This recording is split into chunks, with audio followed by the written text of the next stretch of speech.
আপনি যদি সারাক্ষণ চিন্তা করতে থাকেন যদি ওই জিনিসটা থাকতো তাহলে আমি সুখী হতাম, যদি অমুক সমস্যাটা চলে যেত, ওই মানুষটা আমার জীবন দুর্বিষহ করে তুলেছে, যদি সে একটা বাসে ধাক্কা খেত আমার জীবনটা কত ভালো হয়ে যেত। প্রতিবার বাস দেখলে আমি এই দোয়া করি। আমরা সব সময় নিজেদেরকে একথা বলে বুঝাই যদি অমুক মানুষটি বা অমুক সমস্যাটি জীবন থেকে চলে যেত তাহলে জীবন কত সুন্দর হয়ে যেত, অথবা যদি অমুক দুঃখটি দূর হয়ে যেত তাহলে সবকিছু পারফেক্ট হয়ে যেত। যদি মানুষের পরিবর্তন হতো, যদি পরিস্থিতির পরিবর্তন হতো, যদি পরিবেশের পরিবর্তন হতো, আমরা এভাবে ভাবতে থাকি সবকিছুর পরিবর্তন হলে জীবন সুন্দর হয়ে যেত, তাহলে আমাকে আর দুর্বল থাকতে হতো না। আমরা ভোগের উপর ভোগ করতে থাকি আর এতে পুরোপুরি আচ্ছন্ন হয়ে পড়ি। আর আল্লাহ আজ্জা জাল্লা বর্ণনা করছেন, জানো তুমি কত দুর্বল? তুমি একটি মাছির চেয়েও দুর্বল।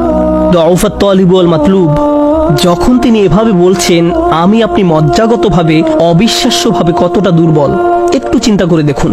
আপনাদের প্রত্যেকের মাথায় বিভিন্ন জিনিসের চিন্তা আছে প্রতিদিন। আমরা এখন রোজা রাখছি, নামাজ পড়ছি, আর আলহামদুলিল্লাহ নামাজ পড়ার সময় আমরা মনোযোগ ধরে রাখার চেষ্টা করি, কিন্তু এর বাইরে আপনার মাথায় কোন চিন্তা ঘুরঘুর করে? আপনি কি নিয়ে উদ্বিগ্ন থাকেন? আপনি কি নিয়ে চিন্তা করেন? কোন চিন্তাটি আপনার মাথায় সারাক্ষণ ঘুরতে থাকে? কোন জিনিসটির ব্যাপারে ভাবেন এটা যদি থাকতো, আর কোন জিনিসটির ব্যাপারে ভাবেন যদি এটা না থাকতো? কারোর জন্য অসুস্থতা, কারোর জন্য ডিপ্রেশন, কারোর জন্য দুঃখ, কারোর জন্য হয়তো কোনো ব্যক্তি। কেউ কেউ ভাবেন যদি ওই মানুষটা আমার ব্যাপারে খুশি হতো। তারা অন্য একজনকে খুশি করার চিন্তায় মশগুল থাকেন। যদি আমার বাবা আমার উপর খুশি থাকতেন তাহলে আমি সুখী হতাম, কিন্তু আপনার বাবাও তো একজন মানুষ। তিনি যদি আজ খুশি হয়েও থাকেন, কাল হয়তো তার জীবন শেষ হয়ে যেতে পারে। তারপর আপনি কি করবেন? এরপর আপনি কোথায় দাঁড়াবেন? সুতরাং আমি আর আপনি এভাবে এসব জিনিসের পেছনে ছুটতে থাকি। আর এর পরের আয়াতে আল্লাহ আজ্জা ওয়া জাল্লা বলেন, মা কদারুল্লাহ হাক্কা কদরিহি। তারা আল্লাহকে যথাযথ মর্যাদা দেয় না। ইন্নাল্লাহা কাউইয়ুন আজিজ। নিশ্চয়ই আল্লাহ শক্তিধর, মহাপরাক্রমশালী। তুমি দুর্বল কিন্তু আল্লাহ সর্বশক্তিমান। তিনি আরো বলেন, তোমরা আল্লাহকে যথাযথ মর্যাদা প্রদান করনি। জানেন তিনি আমাকে আপনাকে কি বলছেন? তিনি বলছেন তোমরা বিভিন্ন জিনিসের পেছনে ছুটবে, তোমরা বিভিন্ন মানুষের পেছনে ছুটবে, তোমরা এই দুনিয়ার যত কিছুর পেছনেই ছুটো না কেন, এর প্রতিটি জিনিসের একদিন সমাপ্তি হবে। এর প্রতিটি জিনিস দুর্বল। এই কারণে তুমিও দুর্বল হয়ে পড়েছো।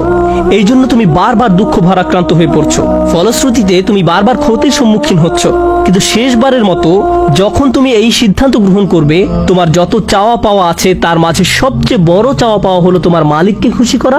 যখন তুমি সবকিছুর উপরে আল্লাহর সন্তুষ্টিকে প্রাধান্য দাও, যখন তুমি সত্যিকার অর্থে তোমার অন্তর থেকে এটা করতে পারবে, একমাত্র তখনই, যেহেতু তিনি শক্তিধর। জানেন আল্লাহ এইমাত্র আমাদের শেখালেন, যখন তুমি দুর্বল কাউকে পেতে চাও তখন তুমিও দুর্বল হয়ে পড়ো। কিন্তু তুমি যদি আল্লাহকে চাও যিনি শক্তিধর এবং মহাপরাক্রমশালী, তাহলে এটা তোমাকে কেমন করে তুলবে? এটা তোমাকেও শক্তিশালী করে তুলবে। আর যখন তুমি শক্তিশালী হয়ে উঠবে, জীবনে বিভিন্ন জিনিস আসবে যাবে, কিন্তু তোমার শক্তিমত্তার কোনো কমতি হবে না। যে জিনিসের পেছনে তুমি ছুটছো তা ভেঙে পড়ার কারণে তখন তুমি আর ভেঙে পড়বে না, কারণ তুমি দুনিয়ার এসব তুচ্ছ জিনিসের চেয়েও অনেক অনেক উচ্চ একজনের সন্তুষ্টির অন্বেষণ করছো। আমি বলছি না যে আপনি এই দুনিয়ার কোনো কিছু চাইতে পারবেন না, কিন্তু আয়াতটি আমাদেরকে একটি ব্যাপারে শিক্ষা দিচ্ছে। আমরা যখন এসব পার্থিব বিষয় কামনা করব, আমরা বুঝবো যে এগুলো দুর্বল। পার্থিব এসব বিষয় জীবনে আসবে যাবে, কিন্তু আমরা কখনো আল্লাহকে হারাতে পারবো না। লক্ষ্য করুন, মানব জাতির ব্যর্থতা হলো যখন তারা পার্থিব কোনো জিনিস পেতে ব্যর্থ হয়, তারা আল্লাহকে ভুলে যায়। তাদের চাওয়া পাওয়ার জিনিসটি না পেলে তারা নামাজ পড়া ছেড়ে দেয়। তারা যা চায় তা যদি না পায়, তারা এভাবে বলে, এভাবে দোয়া করার অর্থ কি?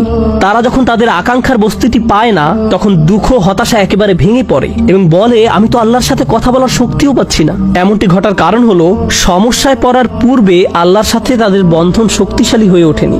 যদি সে বন্ধনটি আগে থেকেই বর্তমান থাকতো, যেমন মূল যদি শক্তভাবে গাঁথা থাকে, তাহলে ঝড় এলে এদিক ওদিক দুলতে থাকে, সম্পূর্ণ ভেঙে পড়ে না, মূলের উপর দাঁড়িয়ে থাকতো। আর ঝড় চলে গেলে আবার ফল দেয়া শুরু করত। এরকম একটা উপমার কথা কোরআনে অন্যত্র এসেছে, আসলুহা সাবিত ওয়া ফারউহা ফিস সামা। লা ইলাহা ইল্লাল্লাহ হলো এমন একটা বৃক্ষের মতো যার শেকড় মাটিতে এবং শাখা আকাশে উত্থিত। এটাই ঈমানের শক্তি। এই আধ্যাত্মিক শক্তির ধারণাটি আরো পরিষ্কার করার জন্য আমি আপনাদের নিকট একটা উদাহরণ পেশ করব। শক্তিকে আমরা বিভিন্ন জিনিসের সাথে সংযুক্ত করি। আমি বহু বছর আগে একটা ঘটনা নিয়ে কথা বলছিলাম, কিন্তু এখন এটি আমাকে অনুপ্রাণিত করে। যুক্তরাষ্ট্রের নিউ অরলিন্স অঙ্গরাজ্যের একটা পরিবারের একটা ঘটনা। পরিবারটা ছিল অনেক ধনী, তাদের গাড়ি ডিলারশিপের ব্যবসা ছিল। তাদের দোকান ছিল একেবারে সমুদ্র সৈকতের পাশে।